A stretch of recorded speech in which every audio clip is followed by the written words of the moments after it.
வணக்கம், welcome to அம்மாவோட நான். இன்னைக்கு நம்ம பார்க்க போகிற ரெசிபி விருதுநகர் கோழி குழம்பு. அது எப்படி செய்யறதுன்னு பார்க்கலாம் வாங்க. அதுக்கு தேவையான பொருட்கள்லாம் என்னென்னு பார்த்துடலாம். நான் இன்னைக்கு 1/2 kg சிக்கன் எடுத்திருக்கேன். அதை நல்லா மஞ்சத்தூள் போட்டு நல்லா வாஷ் பண்ணி வச்சுருக்கேன். ஒரு 10 போல் சின்ன வெங்காயம் அரிஞ்சு வச்சுருக்கேன். கொஞ்சமாக கருவேப்பிலை, ஒரு 2 பெரிய வெங்காயம் நல்லா பொடிசாக நறுக்கி வச்சுருக்கேன். அதோடு ஒரு 2 தக்காளி பழம் அதையும் நறுக்கி வச்சுருக்கேன். அது கூட ஒரு மசாலா அரைக்கணும். அதுக்கு என்னென்ன தேவையான பொருட்கள்னு பார்க்கலாம். கொஞ்சமாக தேங்காய் எடுத்திருக்கேன். உங்களுக்கு எந்த அளவுக்கு குழம்பு தேவையோ அந்த அளவுக்கு தேங்காய் சேர்த்துக்கோங்க. ஒரு 4 பச்சை மிளகாய், ஒரு 5-6 முந்திரி பருப்பு, அது கூட மிளகு ஒரு 1.5 ஸ்பூன் சேர்த்துக்கிறேன். ஒரு 1/2 ஸ்பூன் சோம்பு. இது எல்லாத்தையும் நல்லா பேஸ்ட்டாக அரைச்சிக்கலாம்.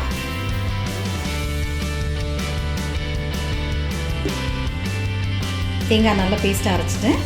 அடுத்ததாக தாளிக்க ஆரம்பிச்சிடலாம். ஸ்டவ் ஆன் பண்ணி பாத்திரம் வச்சுருக்கேன். அது கூட 1/2 குழிக்கரண்டி அளவுக்கு நல்லெண்ணெய் சேர்த்துக்கிறேன்.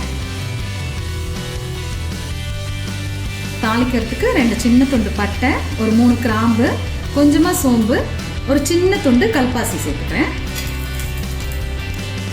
அது நல்லா பொரிஞ்சதும் அரிஞ்சு வச்சுருக்க வெங்காயத்தை சேர்த்துக்கிறேன். வெங்காயம், கருவேப்பிலை எல்லாத்தையும் ஒன்றா சேர்த்து வதக்கிடலாம்.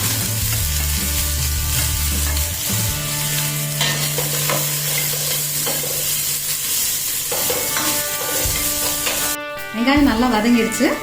அடுத்ததான் 1 ஸ்பூன் அளவுக்கு இஞ்சி பூண்டு பேஸ்ட் சேர்த்துக்கிறேன்.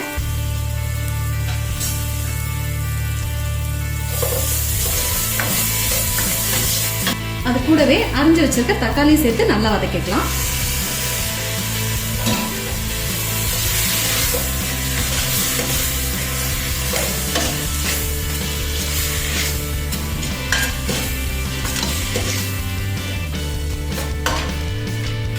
தக்காளி நல்லா வதங்கிடுச்சு. இது கூடவே வாஷ் பண்ணி வச்சிருக்க சிக்கன் சேர்த்துக்கலாம்.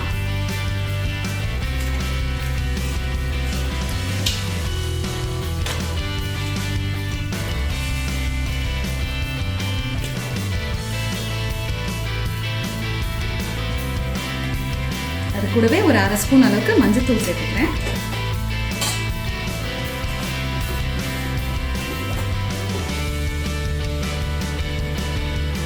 அடுத்ததான் ஒரு 1/2 ஸ்பூன் அளவுக்கு குழம்பு மிளகாத்தூள் சேர்த்துக்கிறேன்.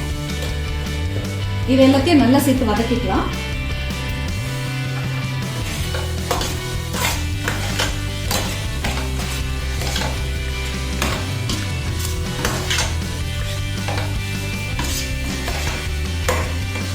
ஒரு 5 மினிட்ஸ் சிக்கன் நல்லா வதங்கட்டும்.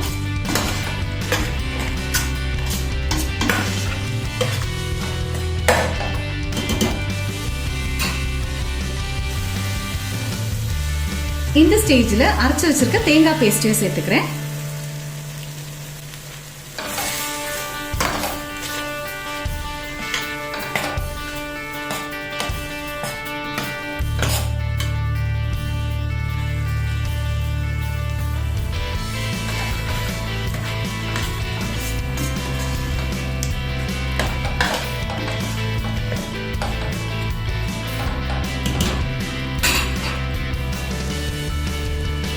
கூடவே குழம்புக்கு தேவையான உப்பு சேர்த்துக்கிறேன்.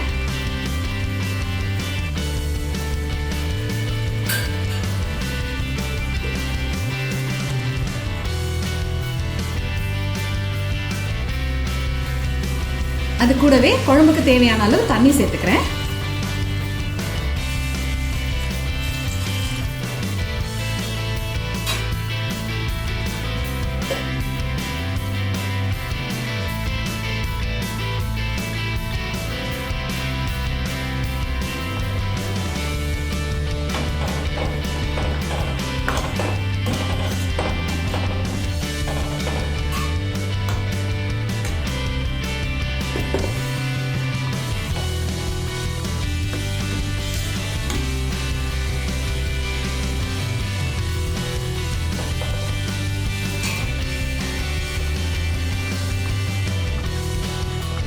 குழம்பு நல்லா கொதி வந்துருச்சு. இப்போ ஸ்டவ் சிம்ல வச்சுட்டு ஒரு 15 மினிட்ஸ் சிக்கன் நல்லா வேக விடலாம்.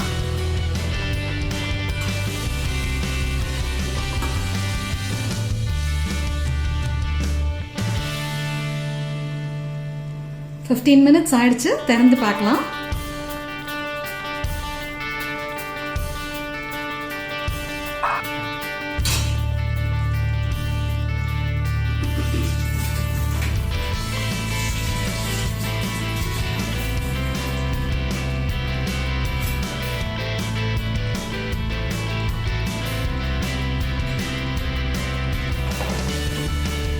குழம்பு நல்லா திக்காயிடுச்சு. சிக்கன் வெந்துருச்சான்னு பார்த்துடலாம்.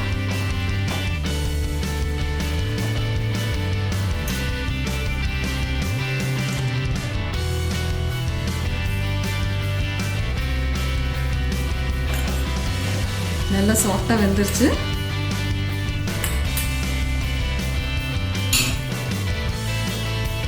கடைசியா கருவேப்பிலை கொத்தமல்லி தூவி ஆஃப் பண்ணிடலாம்.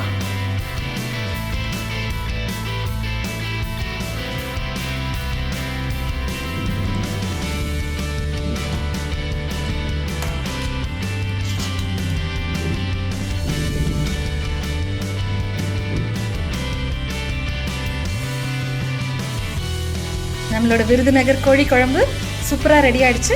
இது இட்லி, தோசை, ரைஸ் எல்லாத்துக்குமே சூப்பராக இருக்கும். நீங்களும் உங்கள் வீட்டில் ட்ரை பண்ணி பார்த்துட்டு எப்படி வந்துச்சுன்னு மறக்காமல் கமெண்ட் செக்ஷனில் சொல்லுங்கள். இந்த ரெசிபி உங்களுக்கு பிடிச்சிருந்ததுன்னா லைக் பண்ணுங்கள், ஷேர் பண்ணுங்கள், கமெண்ட் பண்ணுங்கள். மறக்காமல் எங்கள் சேனலை சப்ஸ்கிரைப் பண்ணுங்கள்.